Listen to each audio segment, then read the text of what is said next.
যে কোনো ফল গাছের জন্য এই একটা উপকারী আমার খাবার বানাচ্ছি। দেখো এখানে রয়েছে সর্ষের খোল, যেটা আমি 3 দিন আগে ভিজিয়ে রেখেছি।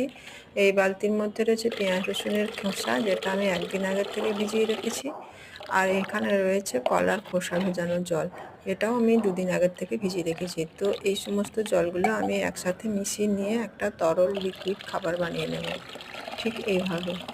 আর এই খাবারটা আমি এক এক করে এখন দিয়ে দেব ড্রাগন গাছের মধ্যে, বেল গাছের মধ্যে আর শশা গাছের মধ্যে। আর তার ফলে কী উপকার হয় সেটা তোমরা দেখো। লিকুইডটা খুব ভালো মতোভাবে আমি এইভাবে মিশিয়ে নেব তলা উপর করে।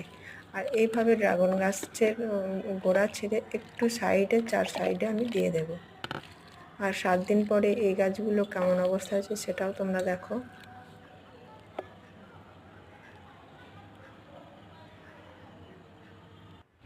তো ফিরে এলাম 7 দিন পরে। যে গাছে 3টে শাখা ছিল সেই গাছে এখন 5টা শাখা হয়ে গেছে, এই একটা বেরিয়েছে। আর উপরের শাখাটাও অনেকটা বড় হয়ে গেছে, ওটাও বেরিয়েছিল।